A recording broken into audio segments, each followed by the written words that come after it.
Hello, my name is Taylor. I'll be your student nurse today. How are you this evening? I'm well. And can I get your name and date of birth, please? Danielle Jones, 4/20/88. Okay. And your doctor has ordered vital signs and a cardiac and respiratory assessment today. Is that okay? Yes. And before we do that, I'm going to ask you just a few questions. Do you have any chest pain or tightness? No. And do you have any cough? No. And are you in any pain today? I have a migraine. Okay. And where exactly is that pain at? In the front of my head. Okay. And what causes that pain? Like, go ahead. I'm sorry. It's like seasonal allergies. That's what causes it. Okay. And what makes that pain better for you? And what do you take? I take Excedrin migraine. Okay. And what makes it worse? Sunlight, being outside. Okay. And what does that pain feel like? It's like a throbbing pain. Okay. And on a scale from 0 to 10, 0 being no pain at all, and 10 being the worst pain you ever felt, what's the scale? 8. Okay.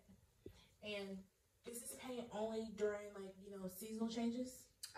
Yes, it is. Okay. And when exactly does that pain occur, during the day?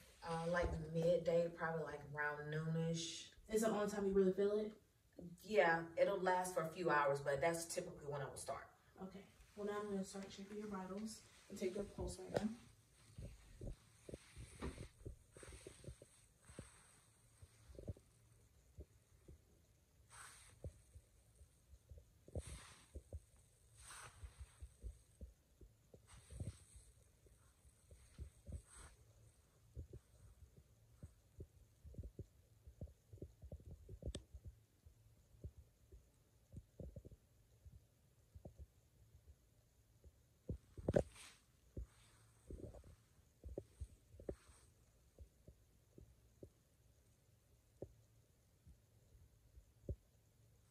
Okay, now I have my stethoscope on your chest. Is that okay? Yes. It might be a little cold.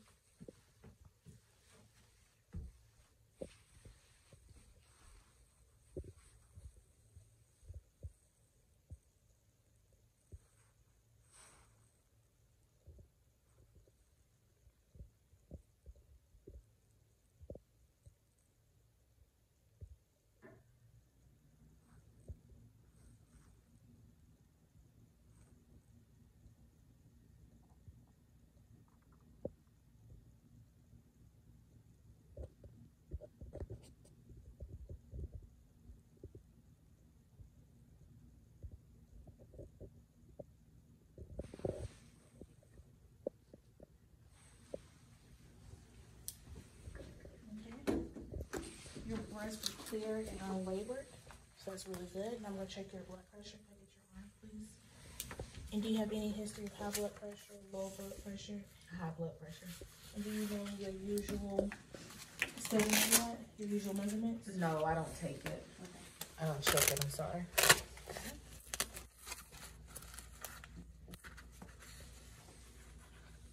Okay, if I put this in your shirt? Yes.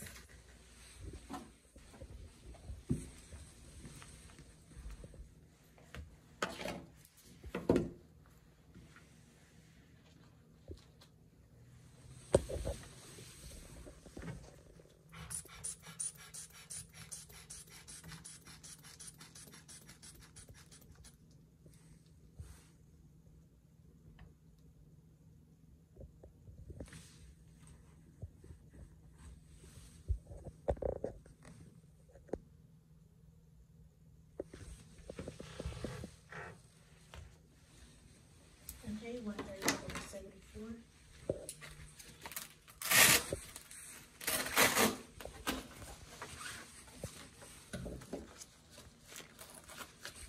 Patient's blood pressure is 138/74.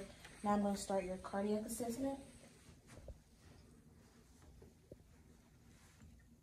And let me know if you get uncomfortable or have any pain.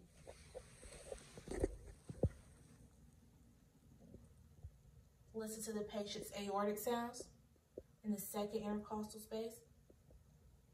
I'm going to move over to the left to listen to the patient's pulmonic.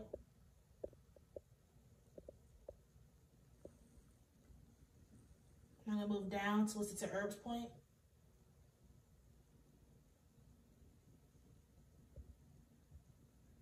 And then move down to the tricuspid in the fourth intercostal. Okay, Now, can you please lift your breast up so it goes to the mitral sound?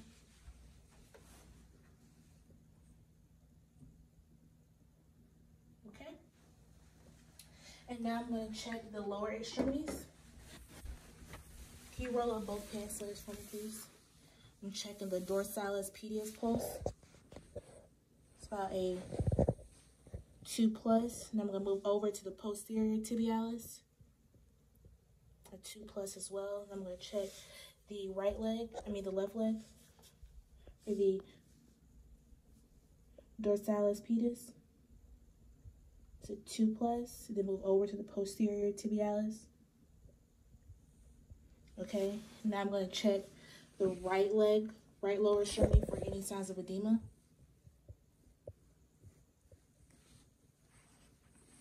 Okay, no edema. Check left leg.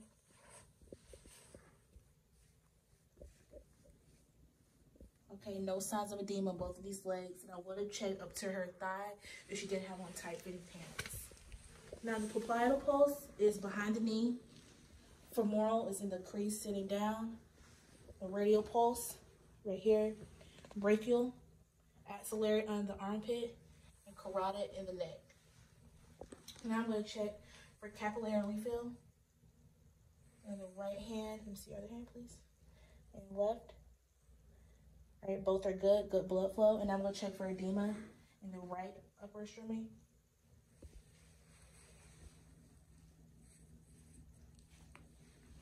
No edema.